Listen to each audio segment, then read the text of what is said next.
ओम श्री गणेशाय नमः। भगतजनों राधे राधे। आज हम आपको वैशाख मान्यम का 21वां अध्याय स्मरण कराएंगे। कृपया कर ध्यान से सुने। सूत कीर्ति कहने लगे, हे मुनीश्वर, वैशाख धर्म के महानतम सुनते सुनते मेरी तृप्ति नहीं होती, क्योंकि भगवान विष्णु की कथा सुनकर किसके कान तृप्त होते हैं। आज मेरे पूर्व जन्म के पुण्य उदय हो गए, जो आप अतिथ्य उपदेश से मेरे घर पधारे। आपके मुख से निकले अमृत रूपी वचनों को पान कर मैं कृत्य कृत्य हो गया हूँ। मुझे अब मोक्ष आदि की भी इच्छा नहीं है। आप मुक्ति के दाता विष्णु भगवान को प्रसन्न करने वाले दिव्य धर्मों का उपदेश करते जाएंगे। क्षितिदेव बोले कि हे राजन, पापों को नाश करने वाली मैं एक और कथा सुनाता हूँ, सुनो। पंपा तीर का निवासी शंख नाम का एक ब्राह्मण सिंह के बृहस्पति में गोदावरी के किनारे आया और भीमरथी के पार कांटे युक्ति पहाड़ी वन में गया, जहाँ न जल था न मनुष्य। वह दोपहर के समय एक वृक्ष की छाया में बैठ गया। उसी समय दुराचारी व उसके प्राणों का घातक एक व्याध्य वहाँ आया और ब्राह्मण के कानों में चमकते हुए सोने के कुंडल, जूते, छतरी, माला, कमंडल सब छीन कर उसे जाने की आज्ञा दी। तब वह उस दुष्ट के से छुटकारा पाकर धूप से जलते हुए उस कांटेदार वन में नंगे पैरों भूखा प्यासा हाय हाय करता हुआ कहीं ठहरता कहीं चलता चला जा रहा था कि उसके दयायुक्त हाय हाय शब्द को सुनकर वह व्याध को, जो कठोर हृदय पापी एवं धर्म विमुख था, उसके हृदय में दया उत्पन्न हुई और उसने अपने पुराने जूते उस विप्र को दे दिए। पुराने जूतों को पहनकर वह अति सुखी हो उस व्याघ्र को आशीर्वाद देते हुए कहने लगा कि तूने वैशाख मास में जूतों का दान किया है, अतः तुम्हारे पुण्य उदय हो गए हैं, क्योंकि ऐसे दान से भगवान हरि पापी व्याघ्र से भी प्रसन्न हो जाते हैं। ब्राह्मण से इस प्रकार आशीर्वाद सुनकर व्याघ्र विस्मय से कहने लगा कि हे ब्राह्मण देवता, मैंने आपसे ली हुई वस्तु आपको लौटा दी है। इसमें आशीर्वाद की कौन सी बात है, जो आपने वैशाख मास व हरि की प्रशंसा की। सो ये वैशाख और हरि कौन हैं तथा इनका क्या फल है। ऐसे वाग्य के वचन सुनकर ब्राह्मण शंख विचार करने लगा कि सब कर्मों का फल जन्मांतर में मिलता है। अतः ब्राह्मण बोला कि हे व्याघ्र, तुमने मुझको पाप नाश करने वाले जूते दान किए हैं, इससे तेरे पूर्व जन्म के पुण्य उदय हो गए हैं। भगवान तुम पर प्रसन्न हैं।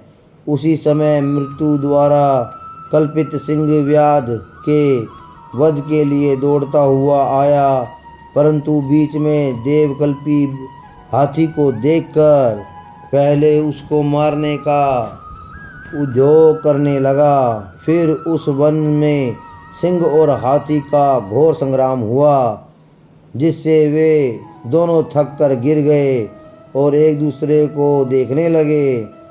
सब पापों के नाश करने वाली जो कथा मुनि ने व्याघ्र को सुनाई थी, वह उन्होंने भी सुनी, जिसके सुनने मात्र से ही उनके सब पाप नष्ट हो गए।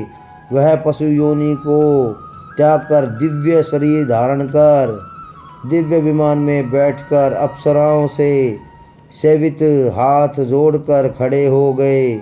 मुनि ने उनसे पूछा कि तुम कौन हो और अकारण ही इस वन में एक दूसरे को मारने के लिए क्यों उद्यत हुए? तुम्हारी मृत्यु कैसे हुई? यह सब कथा विस्तार से कहिए। मुनि के ऐसे वचन सुनकर वह कहने लगी कि हे मुनीश्वर, हम दोनों मतंड ऋषि के पुत्र दलित और कोलाहल नाम के थे, जो शाप दोष से हमारे ये नाम हुए। उस समय हमारे पिता ने हमसे यह कहा कि हे पुत्रो, तुम भगवान मधुसूदन के प्रिय बैसाख मास का सेवन करो, जिससे संसार के बंधनों से छूट जाओ। इस प्रकार उन्होंने अनेकों प्रकार के वाक्यों से समझाया, परंतु हमारी दुर्बुद्धि में कुछ समझ में ही नहीं आया। पिता के वचन सुन मुझ दलित को अति क्रोध आया और कोलाहल मंदोमंत हो गया। तब धर्म की लालसा करने वाले हमारे पिता ने क्रोधित होकर श्राप दिया कि हे दलतिल, इस क्रोध के कारण तुम्हें सिंह और मदोमत होने के कारण कोलाहल को हाथी की योनि मिलेगी।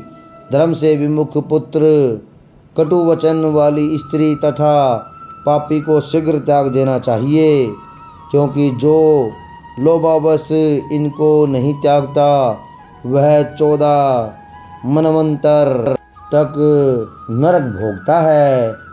तब हम अत्यंत दुखी होकर शाप निवृत्त के लिए पिता से बारंबार प्रार्थना करने लगे।